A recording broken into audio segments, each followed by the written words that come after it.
Hello students, welcome back बच्चों।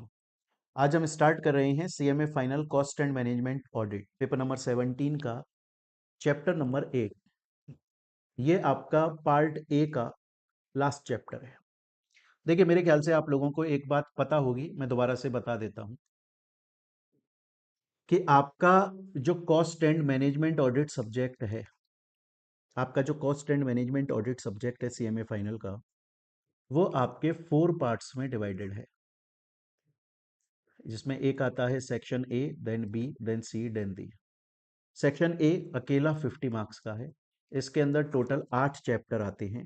हम जो आज पढ़ रहे हैं, रिवाइज कर रहे हैं, ये आपके सेक्शन ए का लास्ट 8th चैप्टर है। यहाँ पर आपका सेक्शन 8, यहाँ पार्ट ए, ये खत्म हो जाता है, कंप्लीट हो जाता है।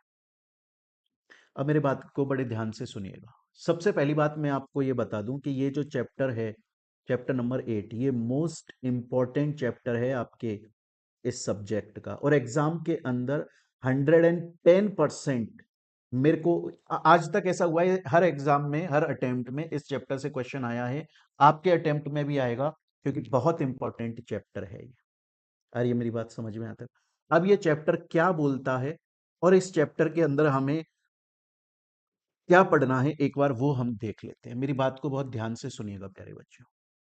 देखिए, अभी तक आप लोगों ने 7 चैप्टर पढ़ लिए कॉस्ट ऑडिट के, और उसमें आपने क्या क्या पढ़ा, क्योंकि ये जो चैप्टर 8 है उन सातों चैप्टर को कंक्लूड कर देता है एंड, क्योंकि लास्ट चैप्टर है कॉस्ट ऑडिट का, ये कंक्लूड कर देता है। यहां पर हमने अभी तक पता क्या पढ़ा, हमने अभी तक ये पढ़ा कि कंपनी जिसका हमने पढ़ा था टर्नओवर 35 करोड़ से, तो उसे कॉस्ट रिकॉर्ड्स मेंटेन करने पड़ते हैं सीआरए 1 में।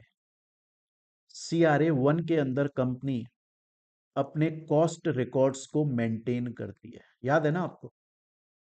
फिर उसके बाद में ऑडिटर अपॉइंट होता है कंपनी में।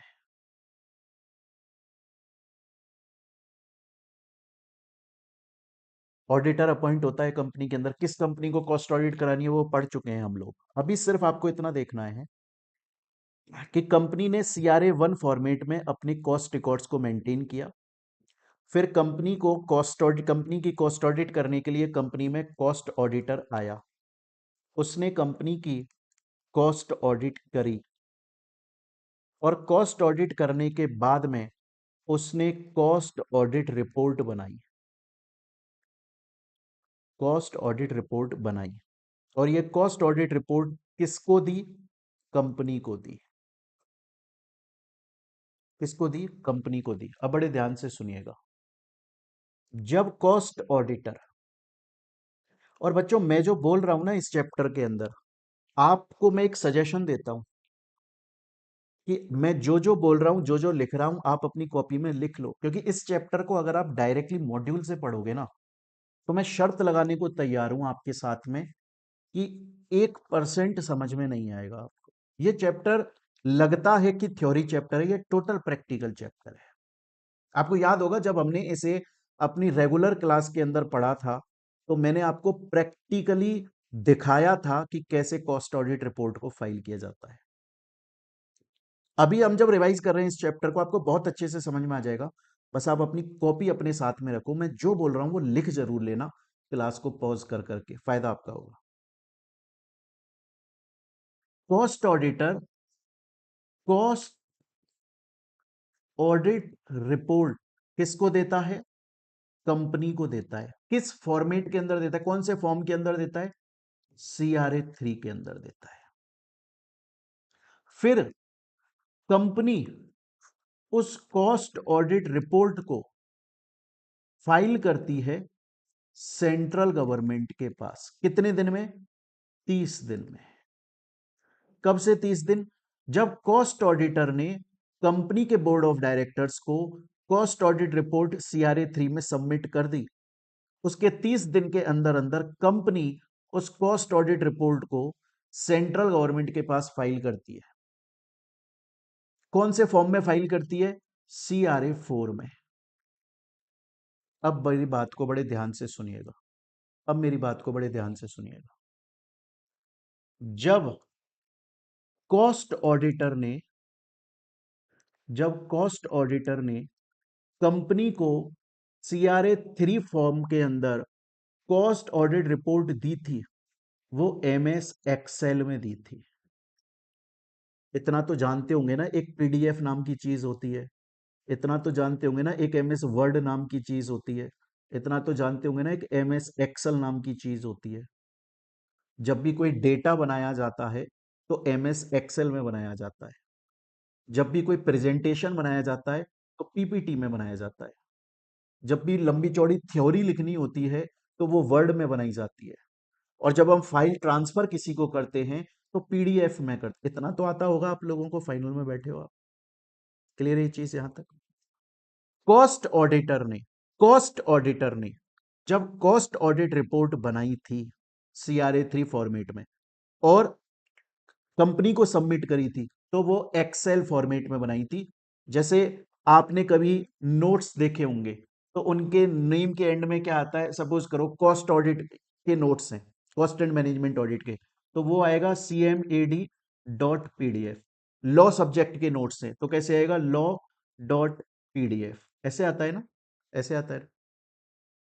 जब एक्सेल होता है ना, एक्सेल जिसमें डेटा हम बनाते हैं, उसमें क्या आता है, उसमें आता है .xls। एक्सेल फाइल के अंदर .xls आता है। क्लियर है? कॉस्ट ऑडिटर ने कॉस्ट ऑडिटर ने कॉस्ट ऑडिट रिपोर्ट कंपनी को दी थी, एक्सेल में दी थी। अब कंपनी उस कॉस्ट ऑडिट रिपोर्ट को सेंट्रल गवर्नमेंट को फाइल करेगी, 30 दिन में फाइल करेगी, CRA 4 फॉर्म के अंदर फाइल करेगी। कौन से फॉर्मेट में करेगी, कौन सी लैंग्वेज में फाइल करेगी, कौन सी लैंग्वेज में फाइल करेगी? क्या पीडीएफ में फाइल कर देगी? गवर्नमेंट लेगी ही नहीं। क्या एमएस वर्ड के अंदर डॉक में फाइल कर देगी? गवर्नमेंट नहीं लेगी। क्या पीपीटी के अंदर फाइल कर देगी? गवर्नमेंट नहीं लेगी। क्या एक्सेल फाइल के अंदर ही फाइल कर देगी? गवर्नमेंट नहीं लेगी। तो भैया ऐसा होता है, गवर्नमेंट पता है क्या बोलती है, बड़े ध्यान से सुनिएगा, सेंट्रल गवर्नमेंट क्या बोलती है।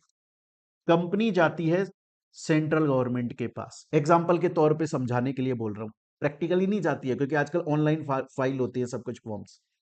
मान के चलो कंपनी जाती है सेंट्रल गवर्नमेंट के पास और जाकर बोलती है कि बाबूजी हम तो कॉस्ट ऑडिट रिपोर्ट लेकर आ गए, CRA 4 फॉर्म के अंदर हमने कॉस्ट ऑडिट रिपोर्ट अटैच करके आपको दे रहे हैं, पीडीएफ में या एक्सेल में है। गवर्नमेंट बोलती है नहीं, मैं एक्सेप्ट नहीं करूंगी, क्योंकि मुझे लगता है कि तुमने जो कॉस्ट ऑडिट रिपोर्ट बनाई है वो सही है कि नहीं है, उसमें एरर या फ्रॉड तो नहीं है, कमियां तो नहीं है, गलतियां तो नहीं है कहीं। तो उसके लिए एक काम करो, एक सॉफ्टवेयर आता है XBRL, एक सॉफ्टवेयर है ये XBRL। और ये कोई फ्री सॉफ्टवेयर नहीं है जो गूगल पे मिल जाता है। इसको परचेज करना पड़ता है किसी थर्ड पार्टी से, परचेज करना पड़ता है। अच्छे खासे पैसों का आता है, बहुत बढ़िया पैसों का आता है, अच्छे खासे। उस XBRL सॉफ्टवेयर को परचेज कर लो। सेंट्रल गवर्नमेंट कंपनी से बोल रही है XBRL सॉफ्टवेयर को परचेज कर लो। फिर क्या करने का है, फिर XBRL सॉफ्टवेयर को अपने सिस्टम के अंदर ओपन कर लो, ओपन कर लो।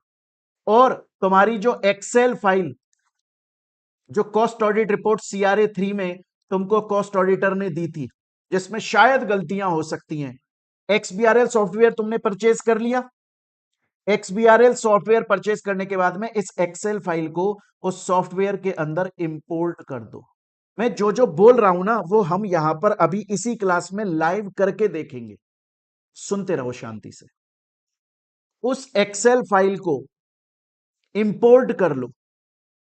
इंपोर्ट करने के बाद में क्या होगा, अब अभी तक वो किस फॉर्मेट में है, जो तुम्हें कॉस्ट ऑडिटर ने बनाकर दिया था, एक्सेल फॉर्मेट में है। लेकिन अब उसे XBRL सॉफ्टवेयर के अंदर तुमने इंपोर्ट कर लिया, उसको तुमने XBRL सॉफ्टवेयर के अंदर क्या कर लिया है, इंपोर्ट कर लिया है। देखो, तुमने XBRL सॉफ्टवेयर के अंदर इंपोर्ट कर दिया है। अब XBRL सॉफ्टवेयर के अंदर उसको हम दूसरी लैंग्वेज में कन्वर्ट कर देंगे। किस लैंग्वेज में? XML लैंग्वेज में। ये XML लैंग्वेज क्या होती है? हर चीज की एक लैंग्वेज होती है। मैंने क्या बोला, अगर आपको थ्योरेटिकल नोट्स बनाने हैं तो एमएस वर्ड में बनाओ, वो एमएस वर्ड की लैंग्वेज है। अगर डेटा बनाना है तो एक्सेल में बनाओ, अगर प्रेजेंटेशन बनाना है पीपीटी में बनाओ, अगर आपको वेबसाइट बनानी है, अगर किसी कंपनी की वेबसाइट बनानी है तो आप HTML या इन सब के अंदर बनाते हो। उसी तरह से जब भी कोई कंपनी अपनी कॉस्ट ऑडिट रिपोर्ट, जो कि कॉस्ट ऑडिटर ने CRA 3 में उसको दे दी, कॉस्ट ऑडिट रिपोर्ट को सेंट्रल गवर्नमेंट के पास में फाइल करेगी CRA फॉर्म 4 फॉर्म के अंदर, तो ऐसे डायरेक्टली फाइल नहीं कर देगी, बल्कि उस कॉस्ट ऑडिट रिपोर्ट जो कि कॉस्ट ऑडिटर ने दी थी, उसे XBRL सॉफ्टवेयर की मदद से किस लैंग्वेज में कन्वर्ट करना पड़ेगा? XML लैंग्वेज में पहले कन्वर्ट करना पड़ेगा। XML लैंग्वेज में कन्वर्ट करने के बाद में उसे एक्सपोर्ट करना पड़ेगा। मतलब उस XML लैंग्वेज में कन्वर्ट हो गई, अब CRA 4 फॉर्म के अंदर अटैच करो और फिर सेंट्रल गवर्नमेंट के पास में फाइल करो। इस चैप्टर के अंदर हमें क्या पढ़ना है? हमें यही बात पढ़नी है। यह चैप्टर बहुत बड़ा है। हमने जब अपनी रेगुलर क्लास देखी तो इस चैप्टर को हमने अच्छी खासी तरीके से बहुत लंबा चौड़ा पढ़ा था, लेकिन अभी रिवीजन के लिए और एग्जाम के पॉइंट ऑफ व्यू से इस चैप्टर में आपको सिर्फ 3 बातें पढ़नी होती हैं। क्या पढ़ना होता है? बड़े ध्यान से सुनिएगा। आपको सबसे पहले समझना है कि जब company cost audit report central government के पास में फाइल करती है, उसके लिए उस कॉस्ट ऑडिट रिपोर्ट को उसे XBRL सॉफ्टवेयर की मदद से XML लैंग्वेज में कन्वर्ट करना होता है और फिर सेंट्रल गवर्नमेंट के पास फाइल करना होता है। सिर्फ इतना समझ लिया। अब आपको पढ़ना क्या है? अब आपको पढ़ना है ये XBRL क्या होता है। फिर आपको पढ़ना है कि उस कॉस्ट ऑडिट रिपोर्ट को XBRL सॉफ्टवेयर के थ्रू XML लैंग्वेज में कन्वर्ट करके सेंट्रल गवर्नमेंट को फाइल किया जाता है। इसका प्रोसेस क्या है? मैंने बोला ना, ये मैं प्रैक्टिकली अभी आप लोगों को समझाने वाला हूं, मजा आ जाएगा। रटना नहीं पड़ेगा। बहुत सारे बच्चे इसको रटते हैं, चैप्टर को। रटना नहीं है यार, ये मतलब इतना इजी है ना, जैसे किसी को मेल भेजते हैं ना जीमेल पे, ऐसा इतना छोटा सा प्रोसेस है। आप लोग रटते हो इसको। यहां तक की बात समझ में आई? और फिर हमें एक लास्ट में 2 टॉपिक हो गए। पहला टॉपिक XBRL क्या होता है, दूसरा टॉपिक कैसे XBRL सॉफ्टवेयर के थ्रू हम इसको फाइल करते हैं कॉस्ट ऑडिट रिपोर्ट को, और तीसरा टॉपिक होता है आपका कि जब हम XBRL सॉफ्टवेयर के थ्रू फाइल करते हैं कॉस्ट ऑडिट रिपोर्ट, जब हम फाइल करते हैं तो क्या क्या एरर आ सकते हैं। बस ये 3 चीजें पढ़नी है इस चैप्टर में, बाकी पूरा चैप्टर पढ़ने की जरूरत नहीं है। एग्जाम में इन्हीं से क्वेश्चन हमेशा आता रहा है, इन्हीं से आने के चांस रहते हैं। 99.9% इन्हीं से आने के चांस रहते हैं। सबसे पहला क्वेश्चन आता है, सर XBRL क्या है? बड़े ध्यान से सुनिएगा, जल्दी जल्दी बताऊंगा क्योंकि रिवीजन क्लास है। X से बनता है एक्सटेंसिबल, B से बनता है बिजनेस, R से बनता है रिपोर्टिंग, L से बनता है लैंग्वेज। वर्ल्ड लेवल पर, सिर्फ इंडिया के लेवल पर नहीं, वर्ल्ड लेवल पर एक प्रॉब्लम चल रही थी, पूरी दुनिया के अंदर एक प्रॉब्लम चल रही थी। क्या? 2 प्रॉब्लम चल रही थी पूरी दुनिया में। पहली प्रॉब्लम यह चल रही थी, पहली प्रॉब्लम यह चल रही थी कि यार जब भी कोई कंपनी अपनी रिपोर्ट फाइल करती है, या जब भी कोई कंपनी अपने accounts, cost accounts, financial accounts बनाती है और गवर्नमेंट के पास में फाइल करती है, तो मैन्युअली बहुत सारा काम होता है। टप टप टप टप टाइप करो, बहुत सारे कागज इकट्ठे हो जाते हैं। अरे ये तो गलती नहीं है, अरे वो लाओ, फलाना लाओ, ढीमकाना लाओ, वो फाइल लाओ। मैन्युअली बहुत टाइम वेस्ट होता है, बहुत पैसा वेस्ट होता है, बहुत सारे कागज ऐसे हो जाते हैं। और दूसरा, क्योंकि मैन्युअली काम हो रहा है तो हर इंसान के काम करने की अप्रोच अलग अलग है। तो सबकी, हर कंपनी की जो रिपोर्ट गवर्नमेंट के पास में जा रही है वो कुछ अलग अलग फॉर्मेट के अंदर जा रही है, अलग अलग क्राइटेरिया में जा रही है। अगर कभी कल को 2 या उससे ज्यादा कंपनीज की इन रिपोर्ट को कंपेयर करना पड़े, बहुत मुश्किल हो जाएगी, क्योंकि फॉर्मेट सेम नहीं है। किसी ने कुछ कहीं लिखा है तो उसने उस एंट्री को नीचे डाल दिया है। यह प्रॉब्लम वर्ल्ड लेवल पर चल रही थी। तो उस वक्त एक जरूरत महसूस हुई एक ऐसे सॉफ्टवेयर की कि वो सॉफ्टवेयर पूरी दुनिया में पूरे वर्ल्ड लेवल पर यूज आ जाए, जो कि मैनुअली काम को बहुत कम कर दे, जो कि मैनुअली काम को बहुत कम कर दे। उस सॉफ्टवेयर के अंदर जब हम अपनी एक्सेल में जो रिपोर्ट बनी है उसको अगर इंपोर्ट करें तो वो अपनी लैंग्वेज के अंदर उस डेटा को कन्वर्ट कर ले, मैनुअली काम बहुत कम हो जाए। और दूसरा और दूसरा कि गलतियां होने के चांसेस बहुत कम हो जाएं, क्योंकि सॉफ्टवेयर बहुत स्ट्रांग है, गलतियां पकड़ लेता है। और सॉफ्टवेयर में एक बार हम फाइल डालते हैं और फिर उसके बाद उसे एक्सपोर्ट करते हैं, वो एक्सपोर्ट होने ही नहीं देगा फाइल को जब तक पूरी गलतियां नहीं सुधर में आ जाएंगी। और तीसरा, सभी कंपनीज का जो रिपोर्ट का फॉर्मेट है वो सेम हो जाएगा। गवर्नमेंट को भी उन रिपोर्ट्स को चेक करने में आसानी होगी, क्योंकि सभी कंपनीज की रिपोर्ट एक तरह की आ रही है, फॉर्मेट सेम है, और दो या उससे ज्यादा कंपनीज की रिपोर्ट को कंपेयर किया जा सकता है। उसके लिए सॉफ्टवेयर बनाया गया बाबूजी, XBRL, extensible business reporting language. Free का सॉफ्टवेयर नहीं है, इसे परचेस करना पड़ता है किसी थर्ड पार्टी से, और बढ़िया दाम लगते हैं, अच्छे खासे पैसे खर्च होते हैं कंपनी के, तब मिलता है ये सॉफ्टवेयर। ऐसे नहीं होता कि 5 रुपए की वो पल्स टॉफी दे दो, ऐसा नहीं होता है। क्लियर हो गई ये चीज बात? मैंने आपको बोला हर चीज की लैंग्वेज होती है। देखो, पीपीटी में काम करोगे और फाइल को एक्सपोर्ट करोगे तो क्या निकल के आएगा? पीपीटी। नाम क्या आएगा फाइल का? पीपीटी। पीडीएफ में पीडीएफ, वर्ड में डॉक, एक्सेल में एक्सएलएक्स, वेबसाइट बनाओगे तो एचटीएमएल। उसी तरह से एक्सबीआरएल के अंदर जो लैंग्वेज होती है उसको बोला जाता है एक्सएमएल लैंग्वेज। मैंने ये समझा दिया आपको एक्सबीआरएल क्या होता है। क्लियर है ये चीज यहां तक? अब मैं आपको एक बार प्रोसेस पहले शॉर्ट में बता देता हूं, फिर आप इसी चैप्टर के अंदर एक बार मैं पहले आपको शॉर्ट में प्रोसेस बता दूंगा एक्सबीआरएल के थ्रू कन्वर्ट करके कैसे सेंट्रल गवर्नमेंट के पास में एक्चुअली में कॉस्ट ऑडिट रिपोर्ट को CRA4 फॉर्म के अंदर फाइल किया जाता है। फिर उसे इसी क्लास के अंदर प्रैक्टिकली थोड़ा सा करके भी बता देंगे। पूरा डीप में नहीं जा सकते क्योंकि रिवीजन क्लास है, वो हम अपनी रेगुलर क्लास के अंदर पूरा डीप में जाकर देख चुके हैं। चलिएगा प्यारे बच्चों, जल्दी से देख लीजिए। मैं आपको ना प्रैक्टिकल, मैं जो समझा रहा हूं उस बात को बड़े ध्यान से सुनिएगा। अगर आपने सुन लिया तो आपको अपने मॉड्यूल की या बुक की थ्योरी को रटना नहीं पड़ेगा, आपके माइंड में क्लियर हो जाएगा और आप बोलोगे प्रोसेस में खुद लिख सकता हूं, मुझे दिक्कत नहीं आ रही है। देखिए होता क्या है, होता ऐसा है कि पहले जो आपका कॉस्ट ऑडिटर होता है वो CRA3 में कॉस्ट ऑडिट रिपोर्ट आपको दे देता है, जो कि एक्सेल फाइल में होती है, जो कि एक्सेल फॉर्मेट में होती है। इसको बोला जाता है, इसको लीगल टर्म या टेक्निकल टर्म में बोला जाता है कॉस्टिंग टैक्सोनॉमी। क्या बोला जाता है? टैक्सोनॉमी। अगर एग्जाम में क्वेश्चन आ जाए व्हाट इज कॉस्टिंग टैक्सोनॉमी, तो आप बोल देंगे कि ये फाइल है जिसके अंदर कॉस्टिंग के सभी डेटाज आ रहे हैं, और एक तरह से ये रिपोर्ट ही है जो ऑडिटर ने आपको दी है, और ये आपके कंप्यूटर में पड़ी हुई है। अब आपने एक्सबीआरएल सॉफ्टवेयर को परचेज कर लिया है। अब आप ओपन करें एक्सबीआरएल सॉफ्टवेयर को। अब जो आपका एक्सबीआरएल सॉफ्टवेयर आपके इसमें पड़ा हुआ है कंप्यूटर में, उसको आप ओपन कर लोगे। क्लियर है? ओपन करने के बाद में इंपोर्ट करोगे कॉस्टिंग टैक्सोनॉमी को। तो कॉस्टिंग टैक्सोनॉमी को इंपोर्ट करने का मतलब क्या होता है, इसको मैं जो बोल रहा हूं उसको सुन लीजिएगा, क्योंकि प्रैक्टिकली इसमें आप करके, अभी हम अपन करके देखेंगे, मैं दिखाऊंगा आपको, तो वो चीजें क्लिक हो जाएंगी कि हाँ एक्चुअली में ऐसा हो रहा है।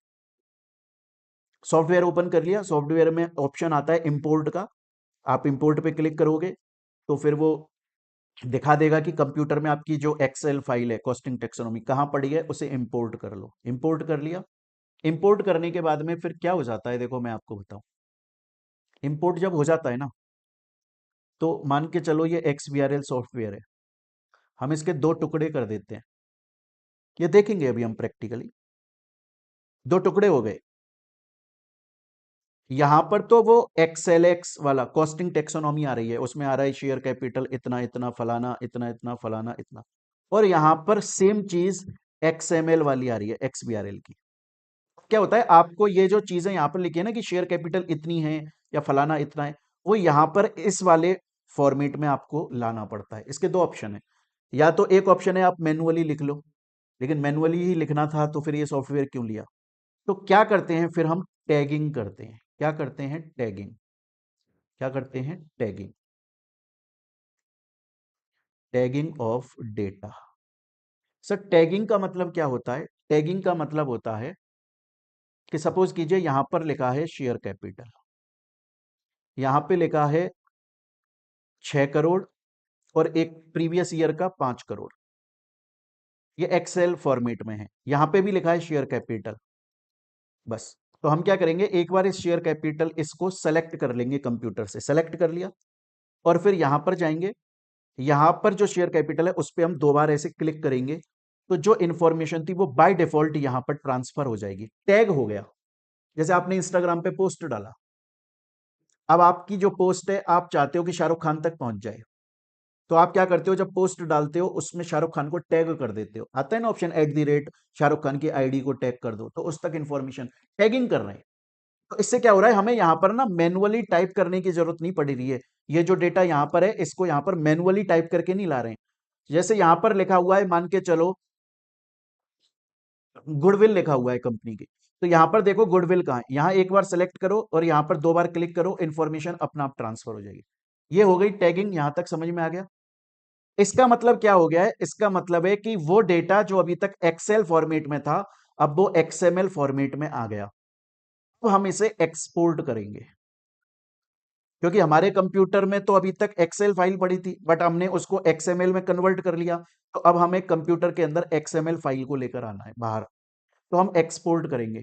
जब हम एक्सपोर्ट करते हैं, इसे टेक्निकल टर्म में बोला जाता है जनरेटिंग इंस्टांस। क्या बोला जाता है? Generating instance document, generating instance document. आ रही है मेरी बात यहां तक समझ में आपको? इंस्टांस डॉक्यूमेंट का मतलब क्या है? वो एक्सएमएल फाइल जो हमने यहां पर बनाई थी उसको एक्सपोर्ट कर लेना।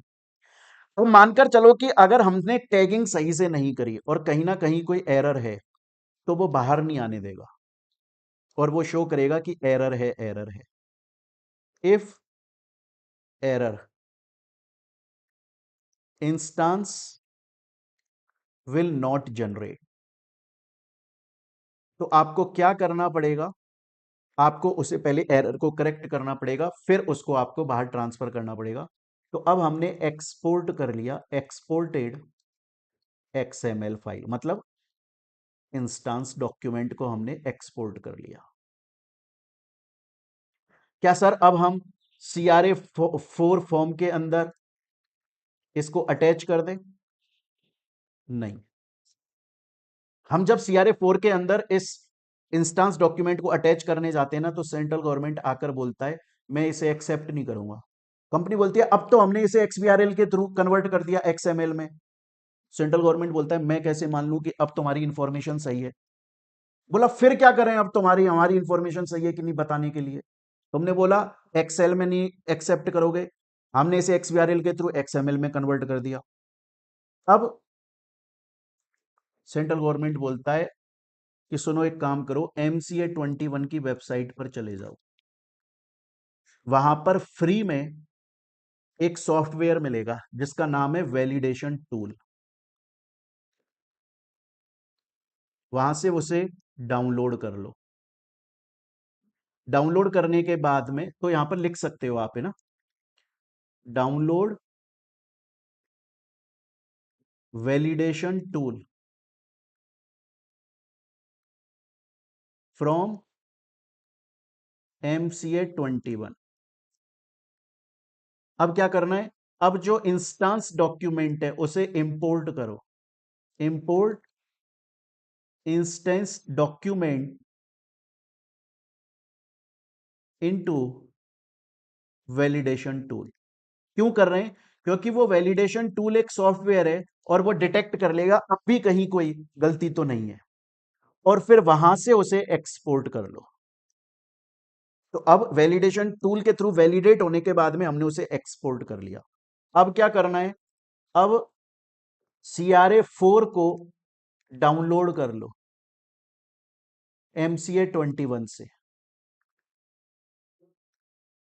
और CRA 4 के अंदर अटैच कर दो उस फाइल को,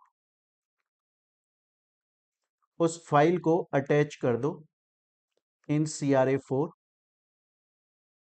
फॉर्म्स के अंदर ना फाइल अटैच होती है, आपको पता होगा ना, आपने लॉ पढ़ा होगा ना, आपको पता है ना स्पेशल रिजोल्यूशन पास होता है, तो उसके लिए आरओसी को एमजीटी 14 फाइल किया जाता है। क्या होता है ये एमजीटी 14? एक फॉर्म है, उसके अंदर ना ऐसे ऑप्शन आता है अटैच का, आप अटैच पे क्लिक करोगे तो आपके लैपटॉप में, कंप्यूटर में जहां स्पेशल रिजोल्यूशन की कॉपी है ना, उसे अटैच करना है और एमजीटी 14 फाइल कर देना है। तो सेंट्रल गवर्नमेंट के पास में जैसे मेल हम करते हैं, जीमेल करते हैं, तो कोई चीज अटैच कर देते हैं ना, ऐसे आपने ये फाइल अटैच कर दी, अब फाइल कर दो सेंट्रल गवर्नमेंट को। अब अवेश करो, कंपनी से इतना बड़ा काम करा है, कंपनी का सैलरी ले लो अपनी। स्टूडेंट बोलता है सर मेरे को समझ में आ गया। तो आपने एक्सबीआरएल क्या होता है ये समझा दिया, और इसको फाइल कैसे करते हैं इसका पूरा प्रोसेस आपने समझा दिया। ये समझ में आ गया होगा आपका प्रोसेस आपको, और ये आपने लिख भी लिया होगा, मैं ऐसा मानता हूं, फाइनल में हो तो शायद आप लिख, इतना दिमाग होगा कि लिख लिया होगा आप लोगों ने, है ना। अब यहां, अब इससे आगे मैं आपको अब प्रैक्टिकली करके बताऊंगा सेम चीज, वो प्रोसेस अब मैं दोबारा से आपको समझाने वाला हूं।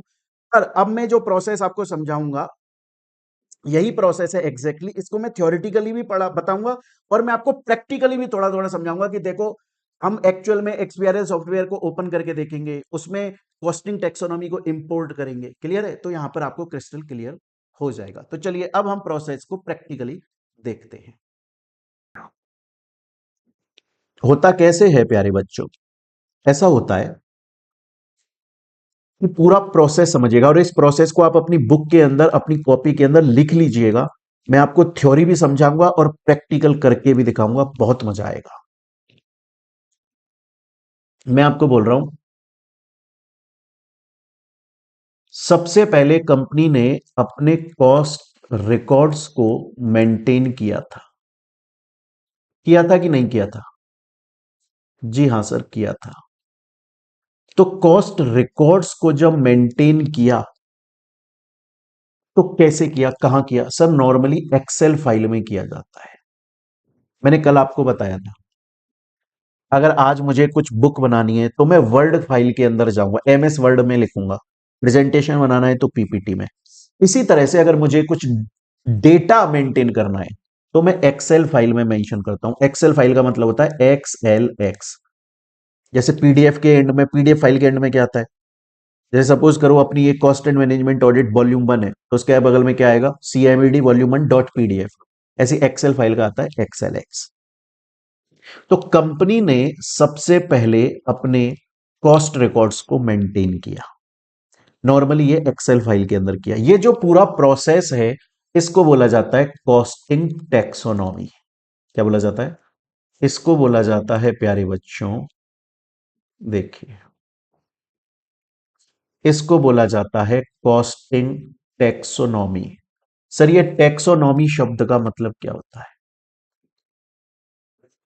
एक टैक्सोनॉमी शब्द का मतलब होता है कि जब भी हम किसी डॉक्यूमेंट्स को या डेटाज को प्रिपेयर करते हैं तो उस प्रोसेस को टैक्सोनॉमी बोला जाता है।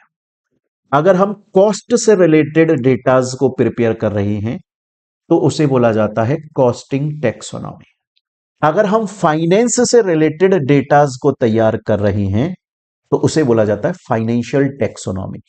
और अगर हम सपोज करिए कि थ्योरेटिकल किसी लीगल डेटा को मेंटेन कर रहे हैं तो उसे बोला जाएगा स्टैट्यूटरी या लीगल टैक्सोनॉमी। तो टैक्सोनॉमी शब्द का मतलब एक डिक्शनरी, एक तरीके से, मतलब इसकी ये प्रोसेस है जिसके अंदर हम उस पर्टिकुलर चीज से रिलेटेड पूरे डेटा को मेंटेन करके रखते हैं। तो बेसिकली कंपनी ने जो अपने कॉस्ट रिकॉर्ड्स को मेंटेन किया एक्सेल फाइल के अंदर, उसको बोला जाता है कॉस्टिंग टैक्सोनॉमी। उस फाइल को बोला जाता है कॉस्टिंग टैक्सोनॉमी, उस फाइल को।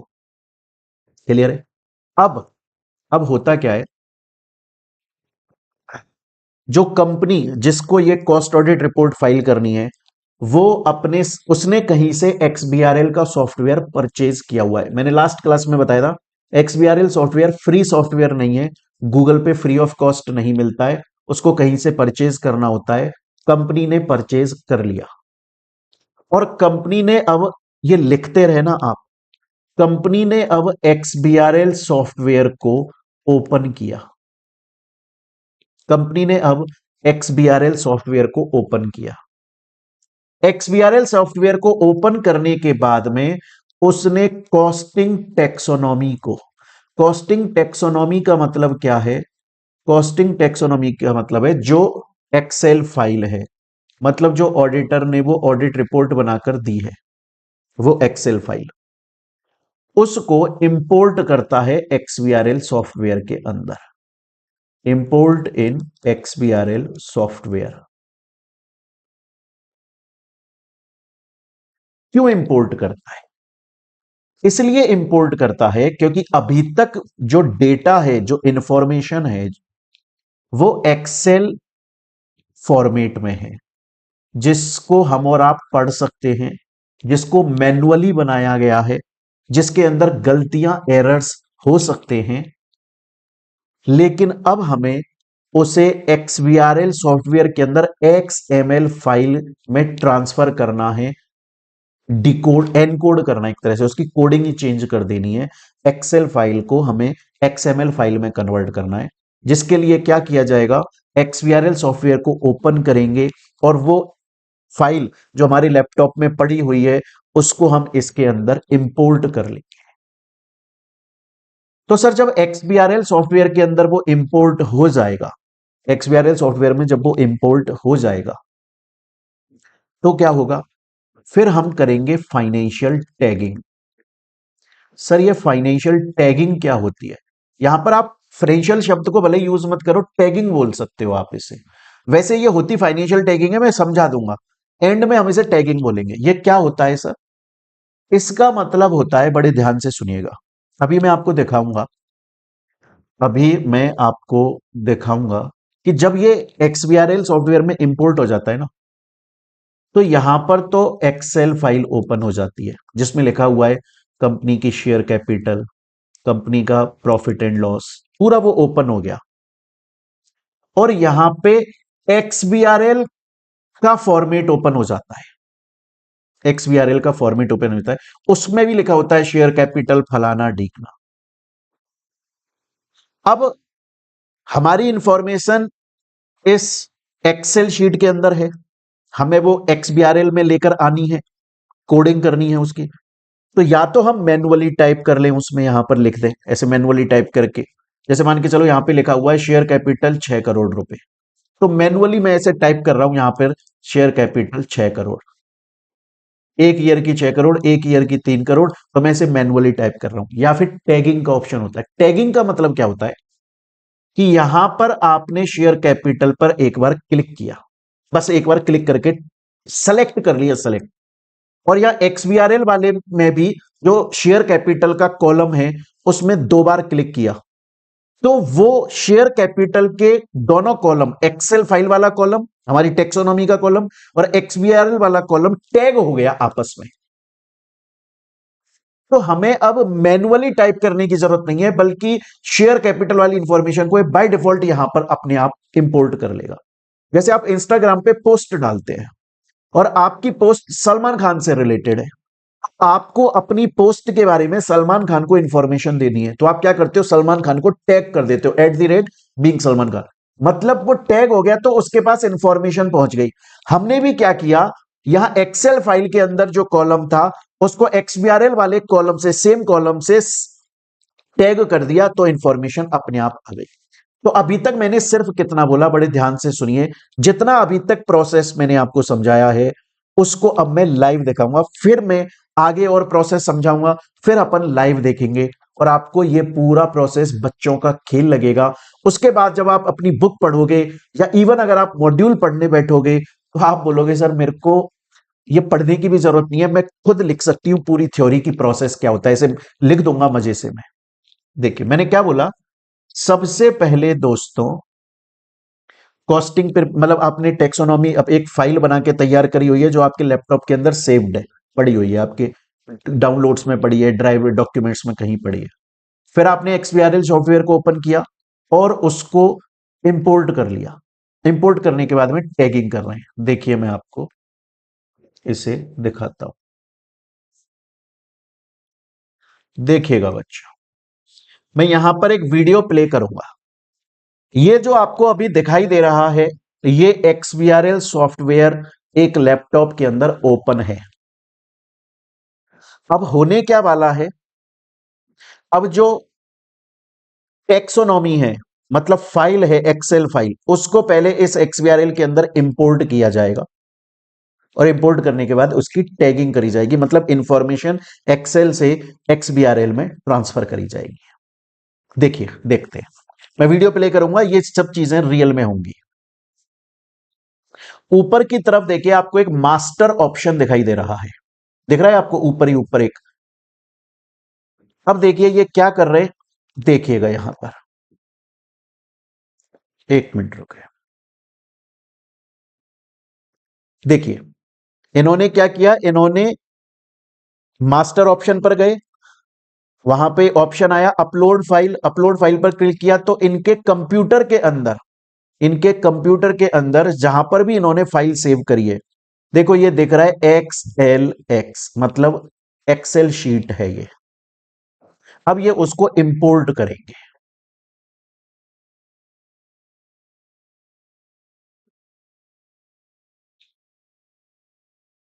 तो अब ये उसे क्या कर रहे हैं, अब ये उसे इंपोर्ट कर रहे हैं। देखिए लिखा हुआ आ रहा है लोडिंग टेक्सोनॉमी, देख सकते हैं आप, ये क्या लिखा हो रहा है, लोडिंग टेक्सोनॉमी, मतलब जो फाइल एक्सेल फाइल है, जिसे हम टेक्सोनॉमी बोल रहे हैं, वो अब इसके अंदर लोड किया जा रहा है, अब वो इसके अंदर आ जाएगा। अब देखिएगा बच्चों, अब वो एक्सेल फाइल आ गई, तो अब ये वाला जो आप यहां पर डेटा देख रहे हो, जो मेरा कर्सर यहां पर मूव कर रहा है, ये एक्सेल फाइल है, टेक्सोनॉमी है, जो कंपनी ने बनाई थी। और अब ये जो इस तरफ आप देख सकते हो, जहां अभी मेरा कर्सर मूव कर रहा है, ये XBRL वाला पार्ट है। अब यहां पर अगर आप चाहो तो यहां पर मैन्युअली टाइप करके डेटाज को बढ़ सकते हो, जैसे यहां पर लिखा है शेयर कैपिटल, तो इस बैलेंस शीट के ऊपर क्लिक करेंगे तो सब ऑप्शन खुल जाएंगे, इसके अंदर बैलेंस शीट के अंदर जो ऑप्शन है, वहां शेयर कैपिटल का ऑप्शन आएगा, वहां पर आप मैन्युअली टाइप कर सकते हो 2014 की शेयर कैपिटल 6 करोड़, 13 की कैपिटल 3 करोड़, ऐसा चाहो तो मैन्युअली टाइप कर सकते हो, पर हम ऐसा नहीं करेंगे, हम टैगिंग करेंगे। टैग कैसे होगा, हम यहां एक बार शेयर कैपिटल को सेलेक्ट करेंगे और सेलेक्ट करने के बाद में यहां XBRL में शेयर कैपिटल वाला जो कॉलम होगा उस पर 2 बार क्लिक करेंगे, तो वो दोनों टैग हो गए, आपस में कनेक्ट हो गए और इंफॉर्मेशन इंपोर्ट हो जाएगी। देखिएगा,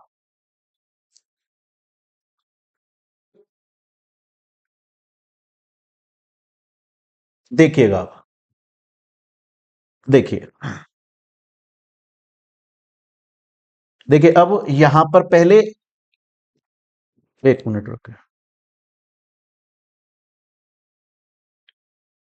अब देखिएगा, पहले एक्सेल जो फाइल है वहां पर हम शेयर कैपिटल को टैग करेंगे, सेलेक्ट कर लेंगे, देखिए अभी होगा,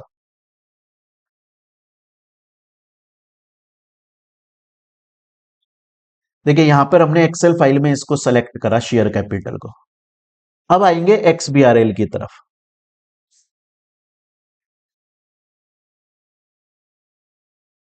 अब आएंगे XBRL की तरफ और यहां शेयर कैपिटल को 2 बार टैग करेंगे, 2 बार हमने इस XBRL वाले शेयर कैपिटल पे क्लिक किया, अपने आप इंफॉर्मेशन इसके अंदर आ गई, इसको बोला जाता है टैगिंग। ऐसे कर करके हम इसको टैग कर लेंगे, तो जो इंफॉर्मेशन अभी तक यहां फाइनेंशियल इंफॉर्मेशन दी हुई है वो इस सॉफ्टवेयर के अंदर आ जाएगी XBRL में। क्लियर हो गया यहां तक, चलिए सर अब क्या होगा, तो यहां तक का प्रोसेस आपको समझ में आ गया, फाइनेंशियल टैगिंग, मैं फिर से बोल रहा हूं, लिख लीजिएगा इसको। अब क्या होगा प्यारे बच्चों, आफ्टर फाइनेंशियल टैगिंग, तो फाइनेंशियल टैगिंग का मतलब क्या है कि हमने इंफॉर्मेशन XBRL सॉफ्टवेयर के अंदर XML लैंग्वेज में डाल दी, तो हम अब उस XML फाइल को एक्सपोर्ट करेंगे अपने लैपटॉप में। तो बेसिकली देखा जाए तो हमने XBRL सॉफ्टवेयर की मदद से जो हमारा एक्सेल फॉर्मेट के अंदर रिकॉर्ड था, उसे हमने XML रिकॉर्ड फॉर्मेट के अंदर लिख लिया और अब हम उसे अपने कंप्यूटर में बाहर निकाल रहे, XML फाइल को एक्सपोर्ट कर रहे हैं। ये जो XML फाइल को बाहर एक्सपोर्ट किया जाता है, इसे टेक्निकल टर्म में बोला जाता है generating instance document. Instance document. तो जो XML फाइल को हम एक्सपोर्ट कर रहे हैं, उस फाइल को क्या बोला जाता है? Instance document. क्लियर है? जब इस को हम एक्सपोर्ट करते हैं, टैगिंग करने के बाद में जब हम एक्सपोर्ट करते हैं, तो अगर हमारी टैगिंग में कहीं भी कोई गलती है, अगर हमारी टैगिंग के अंदर कहीं भी कोई एरर है, तो ये इंस्टेंस डॉक्यूमेंट जनरेट नहीं होता। Instance document will not generate. Instance document generate नहीं होगा। इसका सिंपल मीनिंग क्या है? इंस्टेंस डॉक्यूमेंट जनरेट नहीं होगा, इसका सिंपल मतलब है XBRL के अंदर जो हमने इंफॉर्मेशन डाली, जिसे अब हम XML फाइल के अंदर एक्सपोर्ट कर रहे हैं, वो फाइल हमारे एक्सपोर्ट नहीं होगी, कंप्यूटर में सेव नहीं होगी, एक्सपोर्ट नहीं होगी। क्यों नहीं हो रही है? क्योंकि एरर है। जो हमने टैगिंग करी थी उसके अंदर एरर है, हमने कुछ गलत टैगिंग कर दी, हमने कुछ गलत। और जो एरर होते हैं वो रेड कलर में शो होते हैं, और जो करेक्ट होता है वो ग्रीन कलर में शो होता है। वहां पे एरर आएगा, हमें उस एरर को करेक्ट करना पड़ेगा। जो भी एरर है, हमें उस एरर को करेक्ट करना पड़ेगा। जब वो एरर करेक्ट हो जाएगा, जब वो एरर करेक्ट हो जाएगा, तो इंस्टेंस डॉक्यूमेंट जनरेट हो जाएगा। इंस्टेंस डॉक्यूमेंट जनरेट हो गया, इसका मतलब XML फाइल एक्सपोर्ट होकर हमारे कंप्यूटर में आ गई। यहां तक क्लियर हो रहा है? अब जो मैंने बोला उसका लाइव प्रोसेस देखते हैं।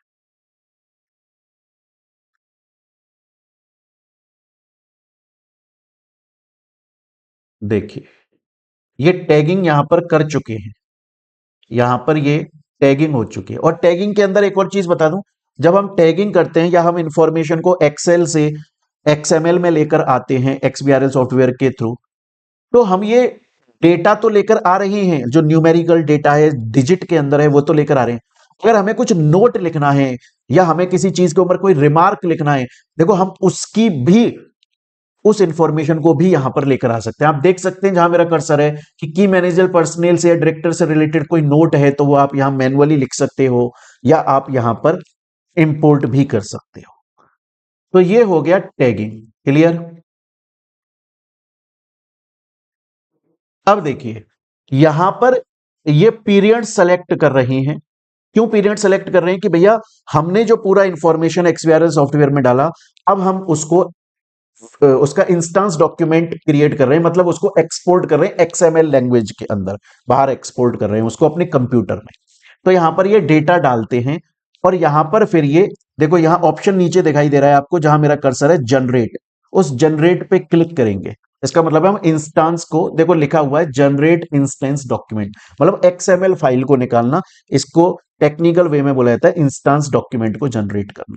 अगर कोई एरर है तो देखो ये शो करेगा इस तरीके से, errors found while generating instance document. और क्या क्या एरर है वो यहां पर दिखाई दे रहे हैं। हमें वो एरर करेक्ट करने पड़ते हैं। जब हम उस एरर को करेक्ट कर लेते हैं, तो फिर XML फाइल मतलब इंस्टेंस डॉक्यूमेंट हमारे लैपटॉप के अंदर, कंप्यूटर के अंदर आ जाता है। क्लियर है? तो जब करेक्ट हो गया तो इंस्टेंस डॉक्यूमेंट जनरेट हो जाएगा। अब आप क्या करेंगे? अब हमें जाना पड़ता है, अब अगर हम, अब ये जो XML फाइल है ना प्यारे बच्चों, अगर इस XML फाइल को हम ओपन करें, तो ये ओपन हो जाएगी, और इसका डेटा आपको इस तरीके से नजर आएगा कि कुछ समझ में ही नहीं आएगा, कोडिंग की तरह नजर आएगा। रीडेबल फॉर्म में नहीं होता है, अंडरस्टैंडेबल फॉर्म में नहीं होता है। ना तो आप कंपनी खुद पढ़ पाएगी, और अगर कंपनी उस XML फाइल को गवर्नमेंट के पास में भेज दे, CRA4 फॉर्म के अंदर अटैच करके ऑडिट रिपोर्ट को, गवर्नमेंट भी नहीं पढ़ पाएगी कि क्या डेटा भेज दिया। तो अब हमें उस XML फाइल को, मतलब जो इंस्टेंस हमने जनरेट करा है, इंस्टेंस डॉक्यूमेंट, उसको हमें एक तो वैलिडेट करना है। वैलिडेट का मतलब होता है कंफर्म करना कि भैया ये जो XML फाइल है, इंस्टेंस डॉक्यूमेंट है, ये एकदम करेक्ट है, इसमें कोई गलती नहीं है। आप बोलोगे सर XBRL सॉफ्टवेयर ने तो अभी बोला था, जो जो गलती थी वो हमने करेक्ट करी, उसी के बाद तो इंस्टेंस डॉक्यूमेंट जनरेट हुआ। पर MCA क्यों माने आपकी बात को, गवर्नमेंट क्यों माने इस बात को? गवर्नमेंट बोलती है कि आप हमारी वेबसाइट पर जाओ MCA 21 के ऊपर, वहां पर आपको एक वैलिडेशन टूल मिलता है, जो फ्री में आप उसे डाउनलोड कर लो, मतलब ओपन कर लो उसको। और जो आपका ये इंस्टेंस डॉक्यूमेंट है, XML फाइल, उस वैलिडेशन टूल के अंदर उसको इंपोर्ट करो, इंस्टेंस डॉक्यूमेंट को। और इंपोर्ट करने के बाद में वहां पर चेक करो उसे, एक ऑप्शन आता है स्क्रूटनी का, तो वहां पर चेक करो, मतलब वैलिडेट करो एक तरीके से। अगर उस इंस्टेंस डॉक्यूमेंट में कोई भी गलती है, तो वो वैलिडेशन टूल वहां पर एरर शो करेगा कि ये गलती है, ये गलती है। हम ये क्यों कर रहे हैं? हम इसलिए कर रहे हैं क्योंकि अभी जो हमारा इंस्टेंस डॉक्यूमेंट है वो XML लैंग्वेज के अंदर है, जो रीडेबल फॉर्म में नहीं है, लेकिन हमें उसे रीडेबल फॉर्म में बनाकर गवर्नमेंट के पास में फाइल करना है। अब हम उसे रीडेबल फॉर्म में कैसे बनाएंगे? MCA 21 का वैलिडेशन टूल के अंदर हम उस इंस्टेंस डॉक्यूमेंट मतलब XML फाइल को यहां इंपोर्ट करेंगे, और वहां ऑप्शन आएगा एक्सपोर्ट इन PDF, ऑप्शन आता है एक्सपोर्ट इन PDF। हम उसे PDF के अंदर एक्सपोर्ट करेंगे, ताकि वो XML जो अभी तक रीडेबल में नहीं है, वो PDF के अंदर कन्वर्ट हो जाए और रीडेबल फॉर्म में आ जाए, हम कंपनी भी उसको पढ़ सकें। उस PDF को हम CRA 4 में अटैच करके गवर्नमेंट को फाइल करें और वो भी उसको पढ़ सके। तो actual cost audit report CRA 4 के अंदर अटैच होकर PDF फॉर्म में जा रही है, लेकिन वो XBRL सॉफ्टवेयर से चेक होकर जा रही है। अब जब आप इस वैलिडेशन टूल के अंदर इस इंस्टेंस डॉक्यूमेंट को इंपोर्ट करोगे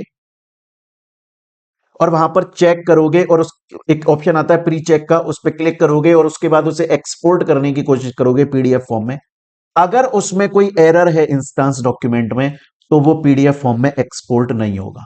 जैसे ये XML फाइल एक्सपोर्ट नहीं हो रही थी सॉफ्टवेयर के अंदर XBRL में, यहां वैलिडेशन टूल PDF फाइल में एक्सपोर्ट नहीं करेगा, वो बोलेगा एरर्स हैं, एरर्स को करेक्ट करो। अब आप सोचिए क्या कॉस्ट ऑडिट रिपोर्ट में कोई गलती हो सकती है? दो दो बार सॉफ्टवेयर चेक कर रहे हैं। XBRL ने करा जब XML फाइल निकाली थी, अब वैलिडेशन टूल जब PDF फाइल निकाल रहा है, उससे पहले वो बोल रहा है कि गलतियां करेक्ट कर लो। अब उसको हम करेक्ट करेंगे। आ रही है मेरी बात समझ में? तो सर ये गलतियां होती कैसे हैं, दिखती कैसी हैं, देखिएगा। यहां पर इन्होंने यहां पर इन्होंने इंस्टेंस डॉक्यूमेंट जनरेट कर लिया। इंस्टेंस डॉक्यूमेंट को जनरेट करने के बाद में, ये इंस्टेंस डॉक्यूमेंट को जनरेट करने के बाद में, एक मिनट रुके,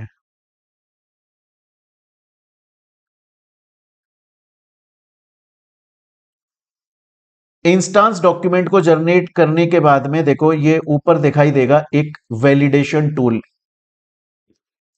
देखो मैं यहां वीडियो प्ले करता हूं, ऊपर देखिए आपको, ऊपर ऊपर MCA वैलिडेशन टूल करके लिखा हुआ था, उसमें इन्होंने अभी MCA वैलिडेशन टूल ओपन करा, देखो ये लिखा हुआ आ रहा है MCA वैलिडेशन टूल, इसमें ओपन करा और जो हमारा इंस्टेंस डॉक्यूमेंट था उसको इसमें लोड करा। जैसे ही इंस्टेंस डॉक्यूमेंट को वैलिडेशन टूल के अंदर लोड किया, तो उसके अंदर जो जो एरर हैं वो शो होंगे, देखिएगा अभी। अब यहां पे हमने वैलिडेट किया और देखिए ये एरर्स हैं, ये एरर्स हैं, ये एरर शो हो रही हैं कि भैया ये इंस्टेंस डॉक्यूमेंट में तुम्हारी गलतियां हैं, पहले इनको करेक्ट करो, उसके बाद में PDF आप एक्सपोर्ट कर लो। अब हमने इंस्टेंस डॉक्यूमेंट, हमने वैलिडेशन टूल में डाला, जो जो गलतियां थी उसको करेक्ट कर लिया, और उसके बाद में अब PDF एक्सपोर्ट होकर आ गया। अब PDF एक्सपोर्ट होकर आ गया। अब हम MCA 21 की वेबसाइट पर जाएंगे और CRA 4 को डाउनलोड करेंगे, और CRA 4 को डाउनलोड करने के बाद में वो जो हमारी PDF फाइल है, उसे कॉस्ट ऑडिट रिपोर्ट, उसे हम इसके अंदर अटैच कर देंगे और फाइल कर देंगे। समझा देता हूं कैसे होती है।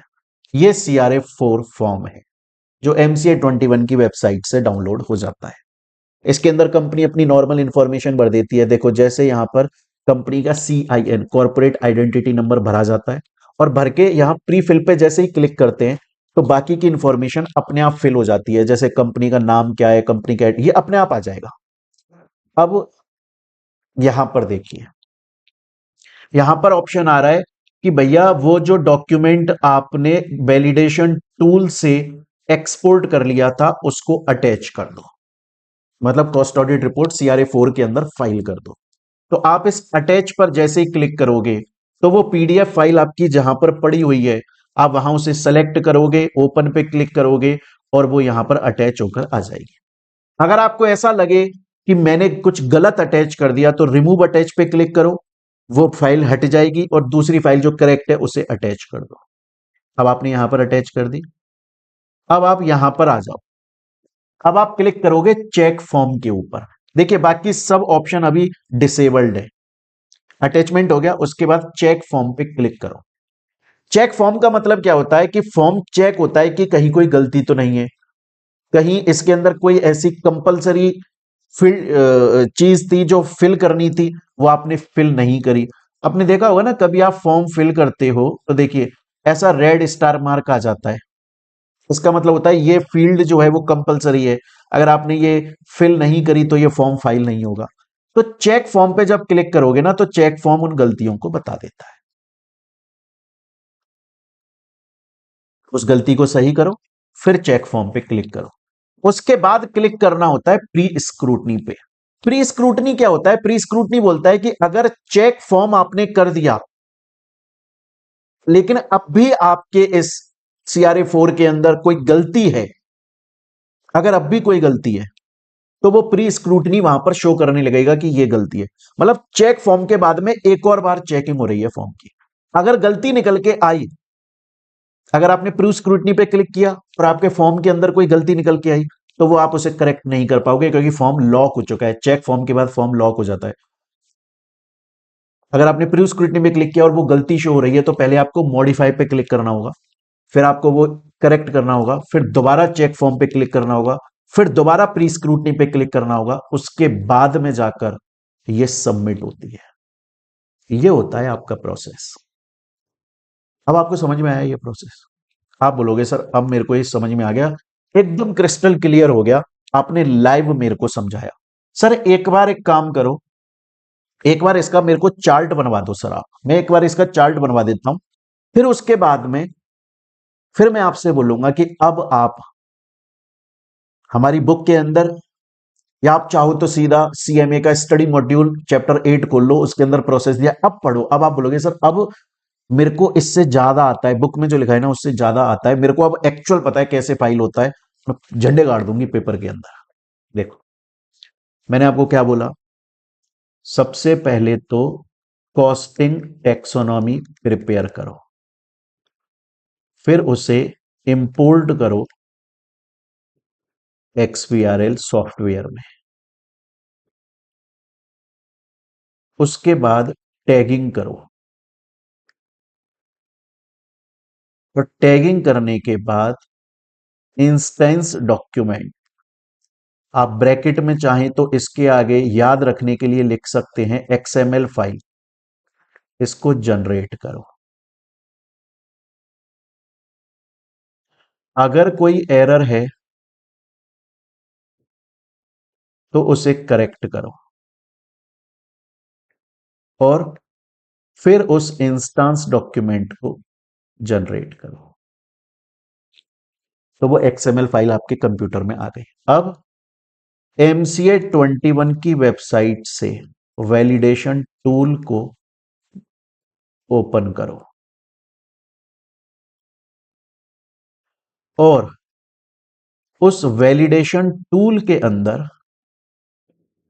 और उस वैलिडेशन टूल के अंदर जो आपकी, अब उस वैलिडेशन टूल के अंदर आपको क्या करने का है, उस वैलिडेशन टूल के अंदर अब आप इंपोर्ट करो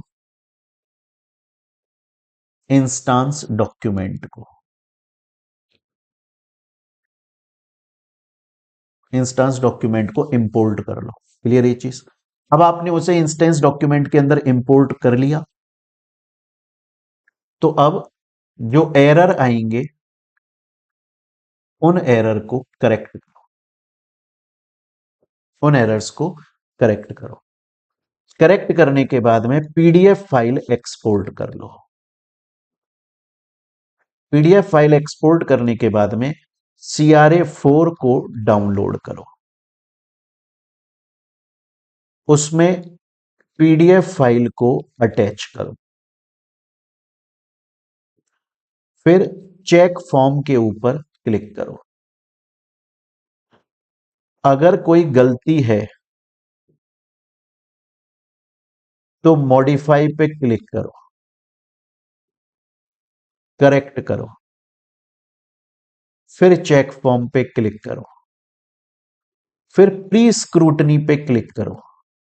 कोई गलती है तो दोबारा मॉडिफाई, फिर चेक फॉर्म, फिर प्री स्क्रूटनी, और उसके बाद में सबमिट कर दो। हो गई आपकी फाइलिंग। स्टूडेंट बोलता है सर अब आ गई बात समझ में। अब देखिए बच्चों, जो मैंने आपको बोला क्या वही बात आपके मॉड्यूल के अंदर लिखी हुई है क्या? नहीं सर, उससे कम लिखा हुआ है। देखिए देखिए, इसमें डायरेक्टली लिखा हुआ है आपको, ये मॉड्यूल के अंदर दिखा रहा हूं मैं आपको, ये मॉड्यूल मॉड्यूल के अंदर भी यही लिखा हुआ है कि XBRL इंस्टेंस डॉक्यूमेंट को क्रिएट करो। अब आप सोचिए, डायरेक्टली आपको बोल दिया इंस्टेंस डॉक्यूमेंट क्रिएट करो, आप बोलोगे ये कैसे क्रिएट होता है?